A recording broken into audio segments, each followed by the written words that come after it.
তোমাদের অনেক অনেক শুভেচ্ছা ও ভালোবাসা জানিয়ে ভিডিওটা স্টার্ট করছি। আজকে দেখুন করেছি ভাত ভাজার সঙ্গে এখানে আছে ডিমের কোচের ঝাল। তো এই ফার্স্ট টাইম আমি ভাত ভাজা খাবো, তো সাথে আজকে একটু জল নিয়ে নিলাম। আজকে আর কিছু নিইনি, একটু কাজু কিশমিশ দিয়েছি, ডিম দিয়েছি, দিয়েছি খাবে একটু ম্যাগি গেলে হবে না, দিলাম কেমন দেখাবে।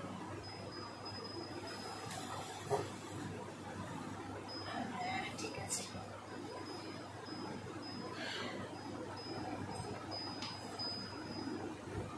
এই ক্যামেরা সেট করতে করতে অনেক টাইম লেগে যাবে।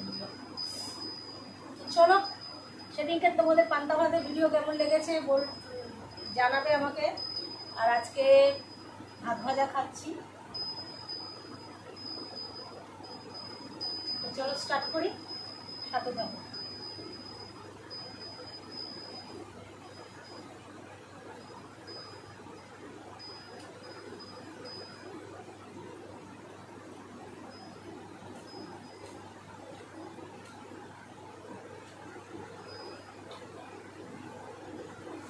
ভালোই হয়েছে।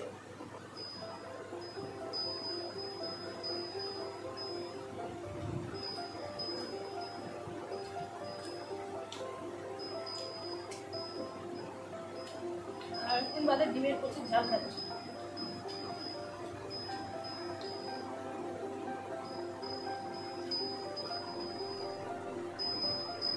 আমি তো আর দুবার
বাচ্চাদের না দিয়ে খেতে পারি।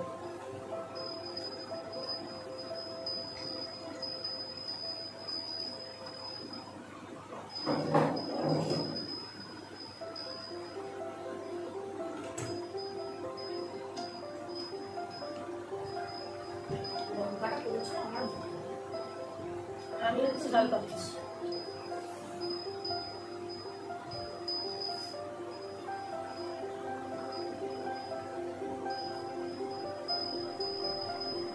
বিরিয়ানি করবো, একদিন রাইস করবো, এত গরম করেছে এখন কিচ্ছু করতে ইচ্ছা হচ্ছে না।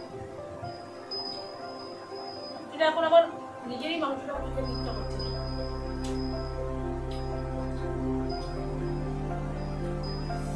গরম না পড়লে আর বৃষ্টি না হলে শোনা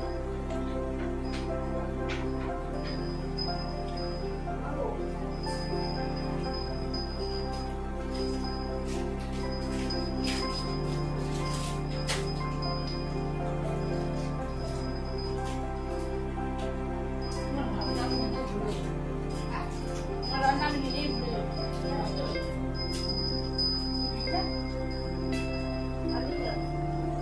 এমন তো স্বাদ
আদা পেঁয়াজের যে পেস্ট আছে না, ওই পেস্টের আন্দাজ আমি ঠিক বুঝি না কতটা পরিমাণ রসুন কতটা পরিমাণ আদা রয়েছে, যার ফলে আমার রান্না করতে একটু অসুবিধা হয়ে গেল, মনে হয় রান্নার স্বাদ পাচ্ছি না।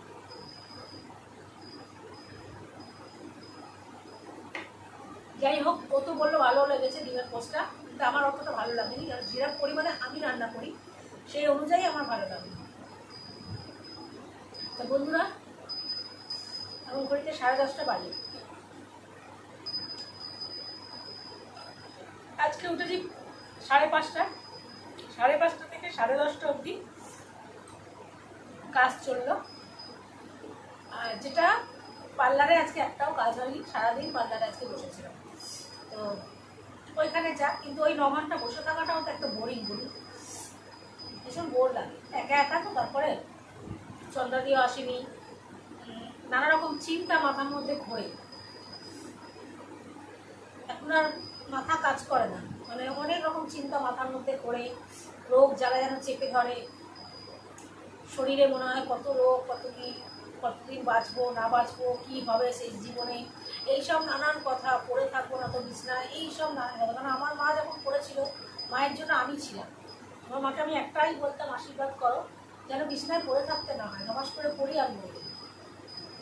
তো এগুলো ভীষণ ভয় লাগে। এই যে রাত্রে এইটা খেলাম, এখন শরীরে আনছান করে মাঝে মধ্যে, কোলেস্ট্রল হাই হয়ে যাওয়ার পর থেকে এত আনছান করে, দম ফেলতে পারি না, শ্বাসকষ্ট হয়, এরকম নানান ধরনের প্রবলেম হয়। তো সেই জন্য রাত্রিবেলা এরকম ধরনের খাবার খেতে একটু ভয়ই লাগে। তো রাত্রে কেন আমার দিনে খেতেও ভয় লাগে। তো যাই হোক, ভিডিওটা আপনাদের কেমন লাগলো জানাবে, আর লাইক কমেন্ট শেয়ার করতে অবশ্যই করবেন। নতুন বন্ধুদের বলছি, যারা এখনও পর্যন্ত সাবস্ক্রাইব করেনি তারা সাবস্ক্রাইব করে পাশে বেল আইকনটা টিপে দেবে, যাতে যে কোনো ভিডিওর নোটিফিকেশন তোমরা পেয়ে যাও। দেখো, কোমর ব্যথা তো বন্ধুরা এরকম করে বসে খেয়েছি তো আমার ভীষণ যন্ত্রণা হচ্ছে, মানে আমি উঠবো কী করে আমি সেটাই ভেবে পাচ্ছি না, মানে এইভাবে কষ্ট করে আমাকে উঠতে হবে। আর নিচে বসে ওপরে বসেই খেতাম, কিন্তু বারণ করছে যে বিছনায় বসে খাবার খেতে বারণ করছে, রাহুল দোষ হয়। তো যাই হোক, ইটিং শো করলেই তখনই আমি নিচে বসি, নাহলে আমি নিচে বসি না, সেটা আপনারাও জানেন। আর আমি খাবার শো তো প্রতিদিন আপনাদের দেখাই না, তবে ইদানিং চেষ্টা করব যদি কিছু সেরকম কিছু খাই তাহলে আপনাদের সঙ্গে শেয়ার করার। আর এখন এই খাটটা ধরে আমাকে উঠতে হবে। তো চলুন সাথে থাকুন বলছি, সরি, হ্যাঁ সাথে তো অবশ্যই থাকবেন, সাথে থাকবেন। আমার ব্লগটাকে আপনারা ভালোবাসবেন, শেয়ার করবেন, দেখবেন, তবেই তো আমার ভালো লাগবে বলুন। তো চলুন, লাইক কমেন্ট শেয়ার অতি অবশ্যই করবেন। আমার চ্যানেলটাকে এগিয়ে নিয়ে সাবস্ক্রাইব করে দেবেন। নতুন বন্ধুদের বলছি, যারা এখনও পর্যন্ত সাবস্ক্রাইব করোনি তারা সাবস্ক্রাইব করে পাশে বেল আইকনটা টিপে দেবেন, আর তাতে যে কোনো ভিডিও নোটিফিকেশন তোমরা পেয়ে যাবে, এটাই একটা সুবিধা। তো চলো, সবাইকে টাটা, সকলে সুস্থ থাকো, ভালো থাকো, ভগবানের কাছে এই কামনা করি। আমিও যাতে ভালো থাকি, তোমরাও এই কামনা করো। সবাইকে টাটা, গুড নাইট। এটু হাতেই গুড নাইট করলাম বন্ধুরা।